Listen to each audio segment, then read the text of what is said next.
जय हिंद, सुप्रभात, जोहार दोस्तों। आज हम पढ़ेंगे रामधारी सिंह का जीवन परिचय और इनको कौन कौन से पुरस्कार मिले हैं, इनकी कौन कौन सी रचनाएं हैं, सारे एक ही वीडियो में पढ़ेंगे। आप जानते होंगे कि रामधारी सिंह दिनकर हमारे द्वितीय राष्ट्रकवि हैं, पहले मैथिली शरण गुप्त और द्वितीय रामधारी सिंह दिनकर।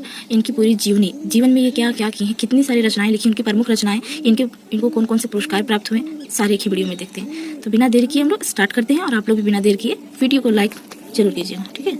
स्टार्ट करते हैं। आधुनिक हिंदी काव्य में कवि रामधारी सिंह दिनकर का स्थान निर्धारित कीजिए। प्रश्न है तो जीवनी, दोनों में एक ही वीडियो आएगा। यदि आप यूजी सेमेस्टर थर्ड है, पीजी सेमेस्टर थर्ड है, आप फिर नेट का तैयारी कर रहे हैं, बीपीएससी, यूपीएससी, जीपीएससी, सारे में प्रश्न पूछे जाते हैं उनके जीवन से रिलेटेड। उधर तो कंपटीशन एग्जाम में एमसीक्यू आता है और यूजी पीजी में दीर्घ उत्तरीय प्रश्न में भी इनका जीवन परिचय पूछा जाता है। तो हम स्टार्ट करते हैं, ठीक है। कविवर दिनकर का पूरा नाम क्या है? रामधारी सिंह दिनकर। दिनकर इनका उपनाम भी बोल सकते हैं, जो उनके पिता के नाम पर रखा गया, ठीक है। दिनकर कवि का उपनाम है जिसे उन्होंने अपने पिता श्री रवि सिंह के नाम के आधार पर रखा है। हिंदी काव्यकाश में दिनकर के उदय का गौरव बिहार को प्राप्त है। दिनकर जी का जन्म कहाँ हुआ था? बिहार में, उत्तर बिहार के मोकामा घाट के समीप सिमरिया नामक ग्राम में इनका जन्म 23 सितंबर 1908 को हुआ था, ठीक है। इनका जन्मदिन कब मनाया जाता है? 23 सितंबर को। सामान्य कृषक परिवार में जन्म लेने के बावजूद भी बालक दिनकर की प्रतिभा असामान्य थी। साधारण परिवार होने के कारण बचपन संघर्ष में ही बीता। पढ़ने लिखने में स्वाभाविक रुचि थी। परिणाम था कि मोकामा घाट की तपती रेती और उफनती धारा को पार कर बालक दिनकर प्रतिदिन प्रायः 3 कोस पैदल चलकर पढ़ने जाते थे। मोकामा घाट के हाई स्कूल, मतलब ये पढ़ने जाते थे दिनकर जी ना, वो नदी को पार करके जाते थे, ठीक है। तो गर्मी के दिन में आपको पता होगा कि वहाँ बालू रहता है नदी में, वो तपती बालू, और बरसात में उफनती धारा, मतलब नदी भर जाती थी तो बाढ़ भी आता था ना, वो लिखा था। हाई स्कूल से उन्होंने मोकामा घाट के ही, मतलब दूर ही है, मोकामा घाट लिखा हुआ है, वहाँ क्षेत्र का नाम होगा। हाई स्कूल से उन्होंने मैट्रिक की परीक्षा उच्चतम अंकों से पास की और आगे के अध्ययन के लिए पटना आ गए, ठीक है। 1932 ईस्वी में पटना कॉलेज से इतिहास में प्रतिष्ठा के साथ उन्होंने स्नातक की उपाधि धारण की। स्नातक मतलब ग्रेजुएशन, स्नातकोत्तर मतलब पीजी। कहा जा चुका है कि संपन्नता उन्हें विरासत में नहीं मिली थी, वो मिडिल क्लास में थे और वो गरीब ही थे, तो उन्हें विरासत में संपन्नता मतलब नहीं मिली, बहुत मेहनत की है। इसलिए आर्थिक संघर्ष से कवि को निपटना था। अपने गांव के हाई स्कूल में वे कुछ दिन अध्यापक भी रहे। दिनकर का बचपन जिस परिवेश में बीता वह प्रकृति का अंचल था। ग्रीष्मकालीन गंगा की कृष्णकाया ने उन्हें चांदनी रातों में अपने, कृष्णकाया मतलब क्या बोलते, भयावा रूप। ग्रीष्मकालीन गंगा की कृष्णकाया ने उन्हें चांदनी रातों में अपनी छवि से बांध लिया और उसी गंगा ने भादों में अपने भयावने रुद्र रूप के द्वारा उनके हृदय में रुद्र की क्रांति भर दी। कहना ना होगा कि कवि के हृदय में एक साथ कोमल और कठोर भाव पलते रहे, जिसे उन्होंने आगे चलकर स्वीकार भी किया।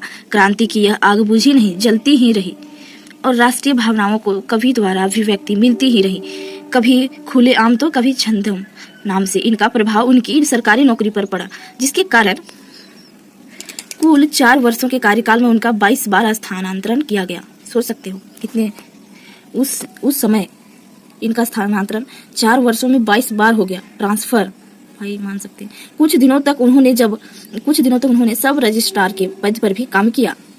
द्वितीय महायुद्ध के समय 1939 से 45 के आसपास के समय भारत में भी स्वाधीनता आंदोलन जोरों पर था। सन 42 के साथ भारत छोड़ो का तूफान आया, जिसने कवि मानस को आक्रांत करने में कोई कसर नहीं छोड़ी। हुंकार में कवि ने इन्हीं भावनाओं को अभिव्यक्ति दी है।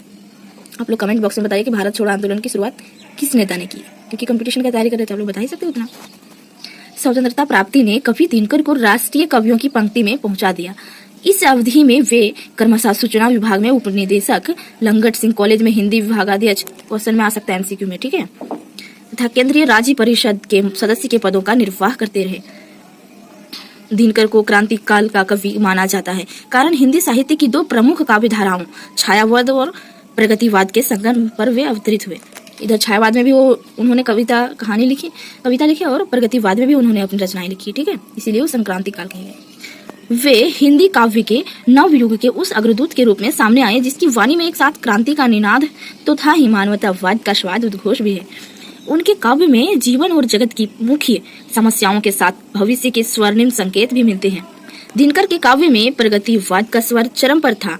अपने चतुर्दिक व्याप्त अभाव और दैन्य को देखकर उनकी आत्मा चित्कार कर उठी। सामाजिक वैषम्य, अन्याय तथा वर्ग भेद और जाति भेद आदि को देखकर कवि हृदय चुप नहीं रह पाया।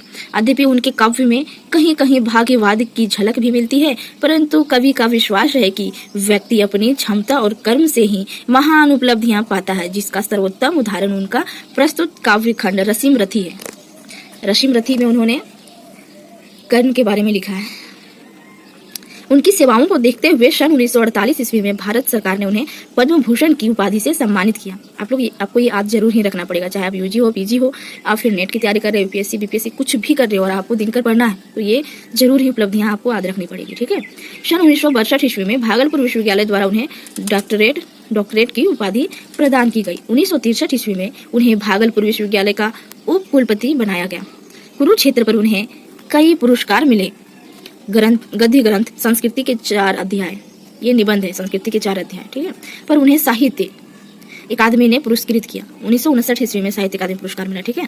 1972 ईस्वी में उर्वशी पर उन्हें ज्ञानपीठ पुरस्कार भी प्राप्त हुआ। उर्वशी एक नाट्य गीत है, जिस उर्वशी एक अप्सरा का नाम है, बहुत सुंदर, आप लोग पढ़ सकते हैं, होगा तो सिलेबस में। इस प्रकार दिनकर ने पर्याप्त ख्याति अर्जित की है।